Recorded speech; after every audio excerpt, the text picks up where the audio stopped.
Salut les amis et bienvenue sur votre plateforme. Les amis, on discutait hier avec un ami qui vient de l'Ukraine et nous a dit des choses vraiment intéressantes. Qu'est-ce qu'il dit cet ami? Il dit qu'en Ukraine, les étudiants africains qui arrivent là-bas et les autres pays, même les étudiants ukrainiens, achètent le diplôme. C'est-à-dire qu'ils se font inscrits à l'université européenne ou toutes les autres universités. Après, ils commencent à travailler. Ils travaillent, à la fin, ils donnent de l'argent, on leur donne le diplôme. C'est pour cette raison que dans notre plateforme, les amis, nous vous disons tout le temps qu'il faut faire très attention de ces gens-là qui ont été robotisés. C'est-à-dire que les gens peuvent acheter le diplôme ou répéter ce qu'on a dit. Vous comprenez un peu les amis? Et on leur donne le diplôme et ils prétendent être des gens intelligents. On doit faire très attention à ce genre de personnes nocives, nauséabondes. Les amis, l'Ukraine, c'est le premier pays, c'est-à-dire que c'est le pays le plus corrompu sur la planète Terre, même l'univers. Le cosmos même. Et un jour, dans mes balades, je regarde une vidéo du ministre des Affaires étrangères ukrainien qui disait que l'Ukraine ne va pas abandonner l'Afrique entre les mains de la Russie. L'Ukraine va aussi aider l'Afrique. Je me suis mis à rire. De qui se moque-t-on? Quelqu'un est là, dans son pays, rien ne va. Tout le monde vole tout. Le ministre de la Défense, c'est un voleur. Le président, c'est un détourneur de fonds publics. Le président de l'Assemblée nationale, c'est un voleur. Le président du Sénat, le président de la Cour suprême, c'est un détourneur de fonds publics. Les milliards, les amis. Et cautionné par Joe Biden, qui est aussi quelqu'un de très dangereux. Son fils Hunter Biden, il prend la craie, les amis. La farine blanche, là. Oui, il prend. Oui, c'est comme ça se passe. Et il se soutient les Barack Obama, les Hillary Clinton, les Bill Clinton. Dans ces cercles mafiosos, là, à supporter un pays qui est pire dans la corruption, dans la gestion. Les armes qu'on les envoie, ils détournent tout, les amis. J'ai dit ça pour vous présenter une petite vidéo, les amis. Je vais mettre de ce côté parce que je vais mettre la vidéo là-bas. Vous allez voir la vidéo. Dans cette vidéo, la chaîne de propagande nous parle du ministre de la Défense. En fait, ils ont perdu de temps pour parler, mais la façon même de parler n'insiste pas. Si c'était le ministre russe de la Défense qu'on avait débarqué comme ça, ou qui avait démissionné, la terre entière devait tourner autour de cette information, même pendant 5 ans. Mais le ministre de la Défense ukrainienne, avocat de son État et ministre de la Défense, corrompu devant l'Éternel, démission parce qu'on l'a attrapé main dans le sac. Et les médias font comme si non, business as usual. Franchement, il faut passer à autre chose. Il ne faut pas trop tirer sur ce monsieur. Mais c'est un corrompu. C'est un corrompu patenté. C'est un malade, les amis. C'est un peu ça. C'est un peu ce qui est vexant avec nos amis européens, les amis ukrainiens. Bon, du moins ceux qui soutiennent l'Ukraine. Chers amis, chers peuples africains, chers camarades, c'est très important d'analyser ces informations-là. Ça nous aide. Comme c'est en train de le faire là. Dans les pays africains où les choses bougent, la jeunesse est en train de bouger, nous devons comprendre cela. Les gens là mentent quand ils disent que tout le mal du monde, tout ce qui est sombre, vient de l'Afrique. C'est un mensonge total et il ne faut pas accepter cela. Je vais vous proposer cette vidéo, les amis.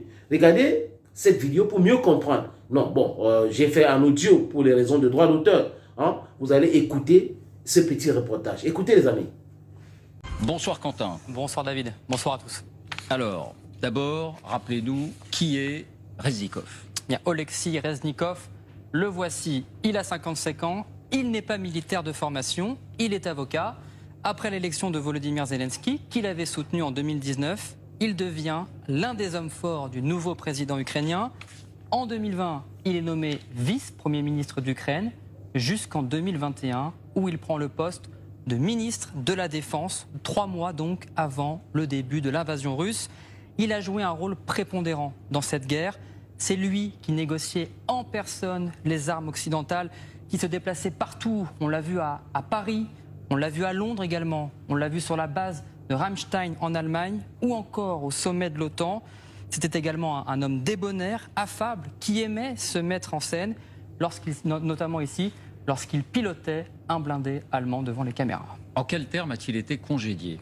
Eh bien, dans des termes plutôt pudiques, voire modérés. Écoutez, le président ukrainien, c'était hier soir. Провести заміну міністра оборони України. Олексій Резніков пройшов ці більш ніж 550 днів повномасштабної війни Я вважаю, що міністерство потребує нових підходів та інших форматів взаємодії як з військовими, так і з суспільством в цілому. Alors, Oleksiy Reznikov tentait de minimiser ce limogeage ce matin, publiant cette photo, regardez, de lui souriant avec sa lettre de démission. Mais personne n'est dupe, David. Derrière cette disgrâce, il y a une retentissante affaire de corruption. Je pose mes fiches et je vous montre les objets du scandale. J'ai dans mes mains 2 vestes. Regardez, ces vestes comme celle-ci. À droite, une veste dite d'été. Ce sont des vestes qui sont utilisées par les Américains et qui ressemblent trait pour trait aux vestes portées par les Ukrainiens sur le champ de bataille, sur le front chaque jour. À droite donc, une veste dite d'été, légère, portée justement dans les opérations l'été. À gauche, dans ma main gauche, à droite pour vous, une veste d'hiver censée protéger les soldats du grand froid. Alors à l'œil nu, vous ne voyez pas forcément la différence. Mais ce que je peux vous dire, c'est que la veste d'hiver est bien plus lourde, puisqu'elle est rembourrée, elle est renforcée notamment en polyester pour garder la chaleur. Alors il faut savoir que ces vestes d'été, l'Ukraine en a commandé 230 000 à la Turquie, pour un prix unitaire normalement de $40 un petit peu près. Et c'est là qu'arrive la malversation, David, puisque en fait l'Ukraine a fait passer ces vestes d'été pour des vestes d'hiver, prix de cette veste, $80 l'unité. Et c'est à ce prix que l'Ukraine a acheté ces vestes d'été. Alors ce qui renforce encore plus la corruption, c'est que l'entreprise auquel a acheté l'Ukraine ces vestes, eh bien, c'est une entreprise turque qui est dirigée par un Ukrainien et dont l'un des co-fondateurs en fait était l'un des neveux d'un des députés ukrainiens qui est lui-même membre du parti de Volodymyr Zelensky. Donc voilà pour cette affaire de corruption. Sa surfacturation, on achète des vestes à $40 et on fait croire qu'elles valent $80. C'est-à-dire que c'est des vestes d'hiver et on paye $80. C'est une arnaque. Voilà. C'est ça. Et les journalistes indépendants ukrainiens de ZNUA ont réalisé l'enquête et ils s'appuient notamment sur ce document présenté comme l'un des bons de commande de ces vestes. On reconnaît le nom de l'entreprise en haut, Vector Avia, le nom du client, ministre de la Défense d'Ukraine. On reconnaît également plus bas la facture classique, regardez, avec les différentes tailles de vestes achetées.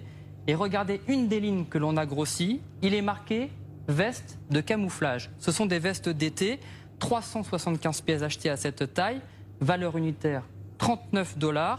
Sur ce bon, 4500 vestes ont été achetées pour un prix global de $142 000.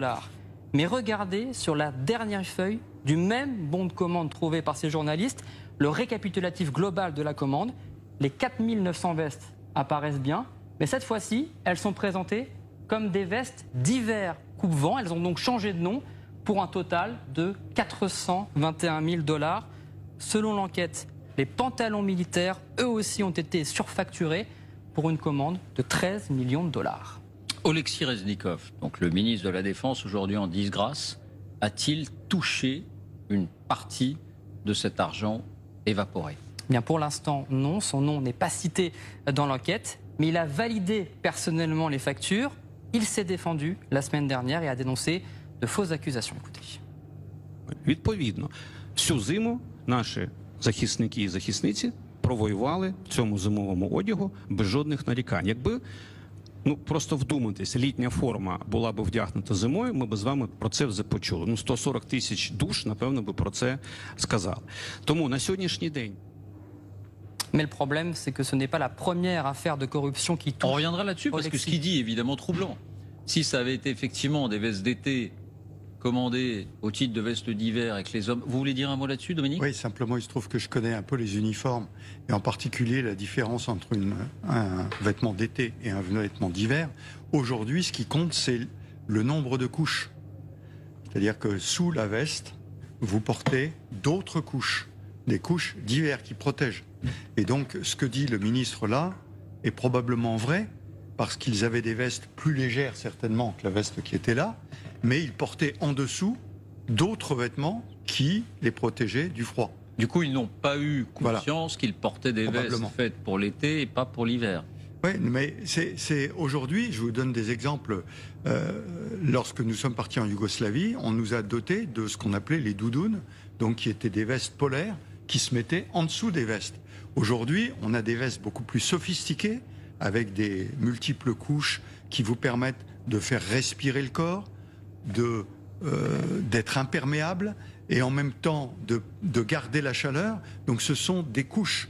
Et d'éviter, du coup, d'avoir à porter plusieurs couches dessous. Voilà, exactement. Il y a des couches qui sont incorporées dans le vêtement lui-même. Bon. Mais généralement, vous avez la même tenue de combat en été et en hiver, simplement vous retirez des couches en dessous. Oui. Et voilà, c'est comme ça que ça se passe. Cette affaire, elle apparaît comme inouïe. Et ça n'est pas la première, donc ça n'est pas la première. Non, quelques mois auparavant, une autre affaire avait secoué Oleksiy Reznikov. Selon un autre média indépendant ukrainien, Nashi Groshi, Reznikov a validé là encore des surfacturations autour cette fois-ci de denrées alimentaires pour ravitailler les soldats ukrainiens sur le front, des œufs, des pommes de terre ou encore de l'eau. Et la surfacturation est énorme. Un œuf, par exemple, qui coûte d'ordinaire 7 hryvnia dans les supermarchés de Kiev, environ 20 centimes d'euros, eh bien, il a été acheté 17 hryvnia pour l'armée ukrainienne, soit 43 centimes d'euros. Le kilo de pommes de terre également, regardez, 8 hryvnia en grande surface à Kiev ou dans d'autres villes en Ukraine, environ 20 centimes d'euros, 22 hryvnia pour l'armée ukrainienne, payée par le ministère de la Défense ukrainien, environ 55 centimes d'euros. Valeur totale de la commande, 330 millions d'euros. Oleksiy Reznikov avait là encore nié être au courant de cette malversation et avait lancé une enquête interne. Il n'est pas le seul ces dernières heures à tomber dans cette vaste chasse de corruption lancée par Volodymyr Zelensky. Juste avant lui, c'est un oligarque ukrainien qui a été mis derrière les barreaux ce week-end. Il s'agit d'Igor Kolomoïski, 60 ans, c'est un milliardaire ukrainien, l'un des plus riches du pays, fortune estimée 2,5 milliards de dollars. Il a fondé Privatbank, l'une des banques les plus importantes d'Ukraine. Il est également à la tête des entreprises énergétiques, métallurgiques, mais également à la tête d'un empire médiatique dont le fleuron est la chaîne 1+1 qui a soutenu Volodymyr Zelensky lors de son élection en 2019. Le président ukrainien a toujours nié avoir des liens avec l'homme d'affaires. Et il y a quelques jours, donc samedi, Kolomoïski a été arrêté, poursuivi par la justice ukrainienne pour fraude et blanchiment d'argent. Dans les corrompus, comme vous avez vu là, j'ai un pays et prétend donner des leçons aux autres. Et on nous demande d'accepter cela. Jusqu'à vous allez trouver des gens comme les Macky Sall qui sont devenus la honte de l'Afrique, la risée de l'Afrique, du monde entier même, les amis. Ah oui. Alassane Dramane Ouattara, les gars qui volent les élections. Il y a eu des municipales en Côte d'Ivoire juste en passant. Il a dit vraiment, la fraude était massive à Yopougon et d'autres communes de la Côte d'Ivoire. Les amis, ces gens-là, les Ukrainiens et autres, là, doivent cesser de donner des leçons aux gens. Parce qu'ils sont des pires espèces de corrompus, des détourneurs de fonds publics. Tout le monde est corrompu en Ukraine. Le président Zelensky, c'est le premier corrompu en chef. Oui, le chef d'état-major, le ministre de la Défense. Le ministre de la Défense, il est corrompu par ricochet. Le chef d'état-major est corrompu par ricochet. L'armée est corrompue d'ailleurs. Et l'autre, il y a quelques semaines, il y a de cela quelques semaines, j'y arrive enfin, Zelensky a limogé 112 recruteurs militaires en Ukraine. Dans tous les centres, ils ont été limogés simplement parce qu'ils prenaient des 3 000 euros, 9 000 euros, 15 000 dollars. Pour donner de certificat médical de l'incapacité aux Ukrainiens qui ne veulent pas faire la guerre parce qu'ils savent que c'est quelque chose de perdu d'avance. Et vous avez des corrompus comme ça que les Européens sont en train de s'asphyxier pour eux. Tout est cher, c'est compliqué la vie. En France, en Allemagne, au Royaume-Uni, les manifestations tous les jours, juste parce qu'ils sont entrés dans ce non-sens en pensant asphyxier la Russie alors que c'est eux-mêmes. Ils se sont isolés même dans le monde. 31 pays contre le monde entier. Vous voyez le résultat, les amis. Thank you for watching this video on this platform, ladies and gentlemen. Hey, take the appointment for some more time. God bless you and bye-bye for now.